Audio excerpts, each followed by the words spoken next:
Assalamualaikum warahmatullahi wabarakatuh. Kembali lagi di channel Tema Gorontalo. Untuk kisah kali ini masih melanjutkan dari kisah yang sebelumnya, yaitu sebuah kisah yang berjudul Pendaki.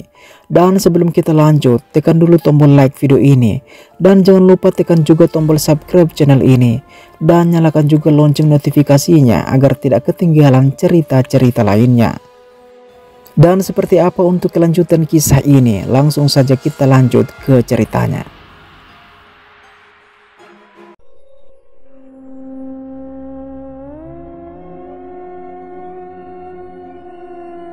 Angin semakin keras dan terasa dingin. Kami berlima diberikan masing-masing jaket untuk dipakai agar terhindar dari dinginnya hutan itu. Mungkin sudah sekitar 1 jam para peneliti itu memeriksa semua area batu itu dan tidak menemukan apapun. Kami berlima hanya menonton mereka melakukan pekerjaannya. Sudah sering kami berbicara untuk menjelaskan para aparat negara itu, tetapi itu hanya sia-sia. Mereka tidak akan percaya dengan kata-kata kami. Tak lama kemudian, terdengar radio yang dipegang perwira militer itu berbunyi. Sepertinya ada laporan. Aku tidak mendengar secara jelas apa yang dilaporkan kepada perwira militer itu.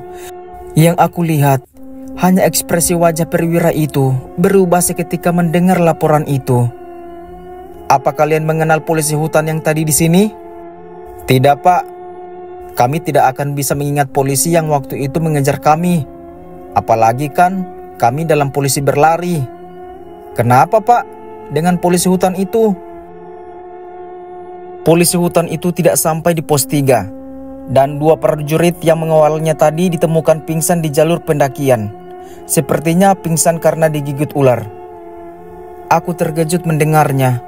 Apakah polisi hutan yang di sini tadi yang menyebabkan prajurit itu pingsan? Apakah polisi hutan itu merupakan penghuni kampung gaib itu? Sudah pasti polisi hutan tadi itu merupakan jelmaan dari penghuni kampung gaib itu, Pak. Perwira militer itu hanya terdiam tanpa sepatah kata apapun. Sebaiknya hentikan saja rencana Bapak untuk masuk ke kampung gaib itu. Belum sempat perwira militer itu membalas perkataanku, tiba-tiba muncul dari semak-semak ular-ular putih yang cukup besar. Seketika itu, kami ketakutan kemudian berdiri dan berniat berlari, tetapi dihentikan oleh prajurit yang mengawal kami berlima.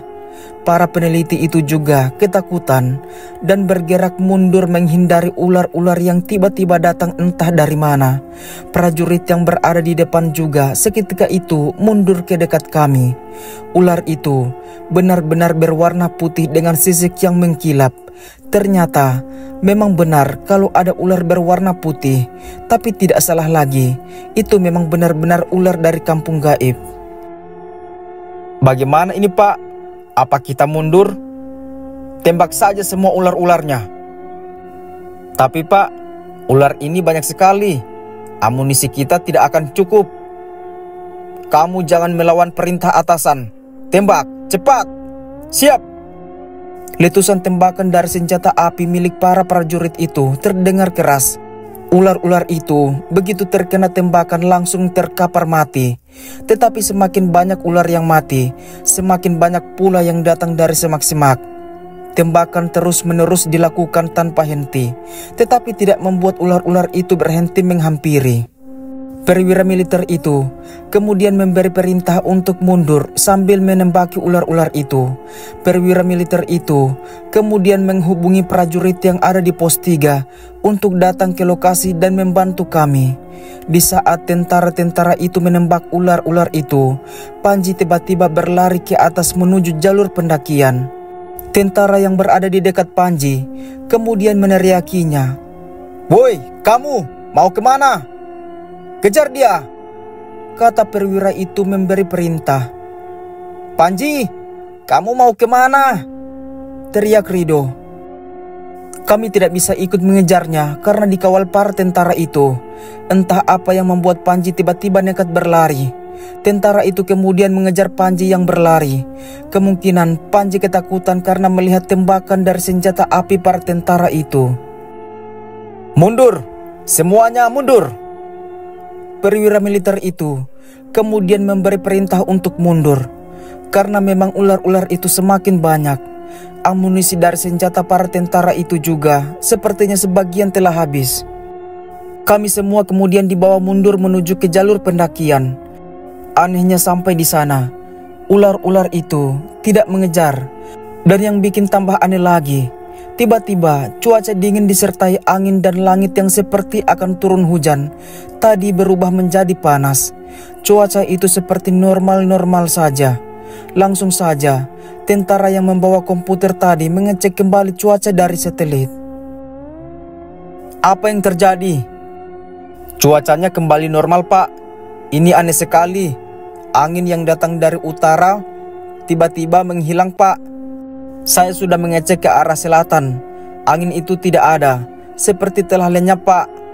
Bagaimana ini bisa terjadi? Saya juga tidak tahu, Pak. Apa mungkin semua yang dikatakan anak-anak ini ada benarnya, Pak? Kita tidak diperbolehkan mengusik kampung gaib itu, Pak. Kamu jangan terpengaruh dengan mereka. Lakukan saja tugasmu. Terdengar suara kaki berlari dari arah pos 3. Ternyata itu para tentara bantuan yang datang dari pos 3 yang dipanggil perwira militer. Mungkin sekitar 11 prajurit yang datang. Lapor, Pak. Pasukan siap. Baik. Sekarang Regumu lakukan pengintaian di batu itu. Pastikan kalau ular-ular itu tidak sampai di sini. Bila ada yang naik ke sini, langsung tembak. Saya tunggu laporanmu. Siap, Pak. Dengan sigap, kemudian 11 tentara tadi langsung menuju ke arah batu besar itu, dan kami semua hanya menunggu di sini, menunggu laporan dari tentara yang tadi. Tak lama kemudian, satu prajurit yang tadi kembali datang untuk melapor. Lapor, Pak. Di sana tidak ada hutan, Pak. Tidak ada batu besar maupun ular. Di sana hanyalah tebing. Apa? Kami semua terkejut mendengarnya. Perwira itu kemudian langsung berlari ke sana bersama prajurit yang melapor tadi. Mendengar hal itu juga, kami semua menjadi penasaran. Para dokter juga ikut berlari di belakang perwira militer tadi. Kemudian, kami semua akhirnya mengikuti dari belakang. Sesampai di sana, benar saja, area itu merupakan tebing yang curam. Perwira militer itu kemudian hanya berdiri dengan mata yang hanya melihat ke arah tebing itu. Tidak ada hutan sama sekali di sana. Padahal tadi di sana merupakan hutan lebat dengan semak-semak yang rimbun. Lihat, Ron. Ini persis tebing yang kita lihat waktu itu, kan? Iya, Dok. Di sini memang tebing. Apa mungkin tadi kita sudah masuk ke hutan alam gaib? Mungkin saja. Tentara yang membawa komputer tadi kemudian kembali memeriksa wilayah itu dengan satelit. Pak. Perwira itu tidak mendengar panggilan dari tentara itu. Pak, izin, Pak. Oh iya, ada apa? Di satelit ini memang tebing, Pak. Ini lokasi tempat kita berdiri sekarang. Jadi, bagaimana sekarang, Pak? Memang benar. Seperti yang dikatakan anak-anak ini, alam gaib itu ada. Katanya dengan nada pelan. Kemungkinan besar, hutan yang tadi di sini itu merupakan hutan alam gaib, Pak.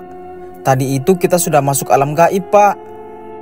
Bisa jadi benar, Pak. Dengan perubahan cuaca yang secara mendadak tadi, Pak.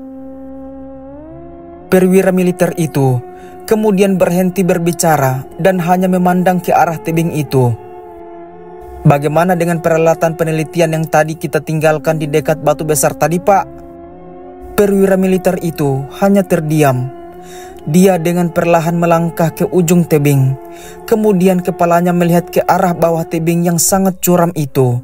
Terlihat juga di bawah tebing itu, sepertinya hanya hutan belantara yang mengarah ke lereng gunung sebelah barat. Sepertinya tidak ada padang savana di arah barat dari lereng gunung Samalas ini. Pada rumput savana hanya berada di arah utara dari jalur pendakian. Mungkin semua peralatan penelitian itu jatuh ke hutan di bawah tebing itu, Pak, kataku. Kenapa kamu bisa tahu kalau semuanya telah jatuh ke bawah? Karena tidak mungkin alat-alat itu bisa masuk ke alam gaib, Pak.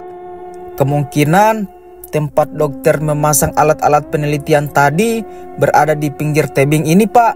Tetapi kita melihatnya seperti di tanah biasa. Padahal di alam aslinya kita sedang berada di ujung tebing. Itu mungkin saja terjadi, Pak. Mengingat alam gaib itu berada di tebing ini. Di tengah percakapan kami, terdengar suara jeritan minta tolong. Sangat jelas itu suara Panji yang berteriak minta tolong. Kami semua lupa kalau Panji tadi berlari dan dikejar oleh satu orang prajurit. Seketika itu, perwira itu kemudian memerintahkan prajurit untuk mencari sumber suara Panji itu. Suaranya terdengar dari arah timur dari tebing itu. 11 prajurit tadi kemudian langsung sigap bergerak ke sana, diikuti kami di belakangnya, sedangkan para dokter dan tim lainnya hanya menunggu di sana. "Tolong!" Suaranya semakin jelas terdengar. Ternyata memang benar, Panji berada di sana, di ujung tebing berpegangan pada sebuah akar kayu. Kakinya sebelah berpijak pada sebuah batu yang ada di tebing. Para prajurit itu langsung dengan sigap meraih tangannya untuk membantunya naik ke atas. Dengan sekuat tenaga, 2 orang prajurit menariknya keluar dari ujung tebing. Tapi badan Panji tidak kunjung bisa terangkat. Betapa anehnya hal itu. Padahal Panji hanya bergelantungan di sana dengan tumpuan kaki pada sebuah batu kecil. "Dia menarik kakiku," katanya berteriak. Kami semua tentu tidak mengerti apa yang dimaksud Panji. Apakah ada seseorang yang menarik kakinya di bawah? Pada posisi itu, memang kami semua tidak bisa melihat seluruhnya apa yang ada di bawah Panji itu. "Kaki kamu kenapa, Panji?" "Ular itu menarik kakiku, Cok. Tolong!" katanya sambil menangis ketakutan. "Pak, sepertinya ada yang menarik kakinya di bawah tebing itu, Pak," kataku. "Tidak ada apa-apa di bawah sana. Cepat, kamu tarik dia." "Tidak bisa, Pak. Badannya seperti ditarik kembali ke bawah. Seperti ada yang menariknya di bawah." Cukup lama Panji dalam posisi itu, tanpa ada tanda-tanda badannya bisa terangkat. Apa mungkin memang penghuni kampung gaib itu yang menarik Panji? Apa mungkin hanya Panji yang dapat melihatnya? Kami semua memang tidak ada yang melihat sesuatu di bawah Panji. "Cepat, tolong aku. Suruh dia pergi. Suruh dia jangan menarik kakiku," katanya sambil menangis. "Kami tidak tahu juga caranya bagaimana, Panji. Pak, bagaimana ini?" "Tarik terus badannya." Kami bingung bagaimana cara mengeluarkan Panji dari tebing curam itu. Dari arah belakang kami semua, tiba-tiba sesosok polisi hutan dengan pakaian lengkap yang sangat lusuh dan kotor tiba-tiba muncul. Dia tanpa berbicara dan tanpa suara langkah kaki yang terdengar mengejutkan kami semua. Ternyata memang itu polisi hutan yang tadi menghilang pada saat disuruh melapor ke pos 3 tadi. Ternyata memang itu polisi hutan yang tadi menghilang pada saat disuruh melapor ke pos 3 tadi. "Biar saya bantu.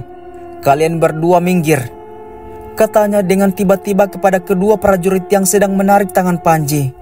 2 orang prajurit itu hanya terdiam dan memberikan polisi hutan itu untuk membantu. Betapa ajaibnya, hanya dengan 1 tangan, polisi hutan itu menarik tangan Panji dan tiba-tiba Panji langsung bisa naik ke atas. Kami semua terkejut dengan hal itu. Panji langsung menangis di sana dengan posisi tiarap. Polisi hutan itu kemudian membalikan badannya ke arah kami semua. "Kamu polisi yang tadi kan? Kemana kamu pergi tadi meninggalkan 2 prajurit yang mengawalmu?" Ekspresi polisi hutan itu sangat menyeramkan. Tidak seperti pada saat pertama kali datang untuk menunjukkan lokasi batu yang sesungguhnya itu. Yang sekarang mukanya pucat, bibirnya sangat pucat, matanya hitam pekat, bajunya juga kotor, robek dan lusuh. "Hentikan semua ini. Ini menjadi peringatan terakhir bagi kalian, bagi bangsamu. Jangan ada dari bangsamu yang berniat datang kembali ke desa Anjani. Kalau tidak, mereka akan menanggung akibatnya," katanya berbicara dengan nada yang menyeramkan. Aku sampai merinding mendengarnya. "Kamu siapa?" Kata perwira itu bertanya kepadanya, "Aku utusan dari Ratu Dewi Anjani. Sekarang kalian kembali. Jangan biarkan manusia kembali ke sini. Kamu jaga bangsamu, aku jaga bangsaku." Setelah berbicara seperti itu, polisi hutan itu membalikkan badannya ke arah tebing dan tanpa berpikir panjang, dia langsung melompat menuju dasar tebing itu. Kami semua merinding ketakutan. Semua prajurit itu terkejut melihatnya. "Pak, polisi hutan itu merupakan jelmaan dari makhluk gaib. Dia bukan polisi hutan yang aslinya." "Iya, sekarang aku mengerti. Baik, semua pasukan kembali." Tapi bagaimana dengan polisi yang melompat ke bawah itu?" "Dia tidak nyata, Pak. Mungkin polisi hutan yang asli sekarang berada di suatu tempat di hutan ini. Intinya, sekarang kita kembali. Kita lakukan pengecekan pasukan di pos." "Siap, Pak." Kami semua kemudian berjalan kembali menuju tempat para peneliti itu menunggu. Setelah itu, kami melanjutkan perjalanan menuju pos 3, tempat semua pasukan berjaga. Dalam perjalanan kembali, tiba-tiba dari kejauhan, terlihat seseorang tergeletak di tengah jalur pendakian itu. Prajurit yang bersama kami langsung berlari menghampirinya dan memeriksanya. "Lapor, Pak. Dia polisi hutan yang tadi, Pak." Kami semua terkejut. Ternyata polisi hutan yang tadi melompat ditemukan tergeletak di tanah. "Bagaimana keadaannya?" "Sudah tidak bernyawa, Pak. Denyut nadinya sudah tidak ada." "Apa ada bekas gigitan ular di badannya?" "Tidak ada, Pak. Hanya tim medis yang bisa mengetahuinya." Aku ketakutan mendengarnya. Padahal tadi kami berbicara dengannya. Sekarang sudah menjadi mayat. Baju yang dia kenakan persis seperti polisi hutan yang tadi dengan baju yang lusuh, kotor, dan robek. Kenapa bisa polisi hutan itu tiba-tiba meninggal? Apakah dia diserang seseorang? Atau apakah dia juga digigit oleh ular dan langsung meninggal? Apa mungkin dia meninggal karena telah menunjukkan lokasi batu besar itu? Aku banyak berpikir tentangnya, sampai aku menebak-nebak kalau dia meninggal karena kesalahannya tadi. "Ayo cepat kita pulang, aku takut." "Iya, Pak, ayo kita pulang cepat." "Segera panggil tim medis dan lakukan evakuasi." Hari sudah menjelang sore. Kami kemudian menunggu tim medis datang. Mungkin sekitar 20 menit. Tim medis itu kemudian datang dan langsung melakukan pemeriksaan. Setelah itu, mayat polisi hutan itu kemudian dimasukkan ke dalam kantong jenazah dan dibawa oleh tim medis. Kami juga kemudian mengikuti dari belakang. Setelah berjalan cukup lama, kami akhirnya sampai di pos 3. Kami diberikan waktu istirahat di sana dan diberikan makan serta minum oleh tentara. Aku melihat 2 prajurit yang dikatakan digigit ular tadi terbaring di sana. Sepertinya masih pingsan. Aku kemudian pergi menghampiri dokter yang ada di dekatnya. "Pak, apa mereka baik-baik saja?" Kondisi kesehatan tubuhnya semakin menurun. Dia dalam keadaan pingsan. Kami sudah menyuntikkan serum antibisa. "Apa mereka akan kembali sembuh?" Kami juga tidak tahu pasti. Semua peralatan kemudian dibereskan dan bersiap untuk kembali. 2 prajurit yang pingsan kemudian segera dievakuasi dengan ditandu menuju ke pos 2. Dan 1 mayat juga di bawah turun. Sementara sebagian prajurit masih berjaga di sana. Aku tidak tahu apa tujuannya. Mungkin mereka masih ada perintah untuk berjaga. Kami semua kemudian berjalan menuju pos 2. Hari sudah mulai gelap. Iqbal di sana terus saja ketakutan, dan aku menenangkannya. Aku kemudian berbicara kepada Panji sambil berjalan.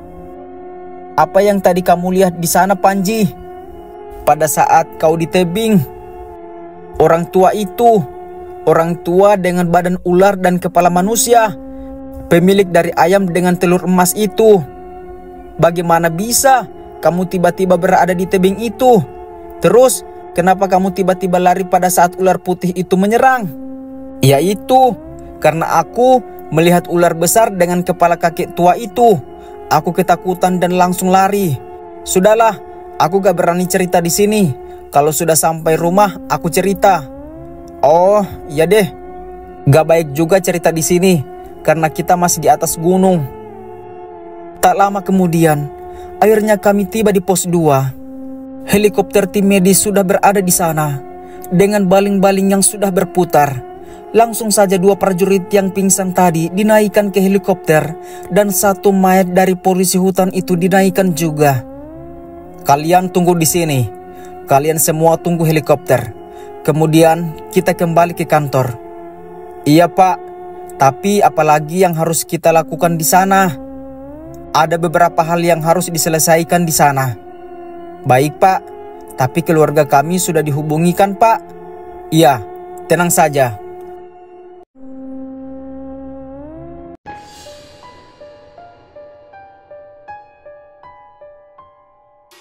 Baik teman-teman, sekian untuk kisah kali ini. Bagaimana menurut kalian tentang kisah ini? Tulis komentar kalian di kolom komentar. Dan buat teman-teman yang baru bergabung, jangan lupa untuk like, komen, share, serta subscribe channel ini. Dan nantikan kisah-kisah horor berikutnya tetap di channel ini, Tema Gorontalo.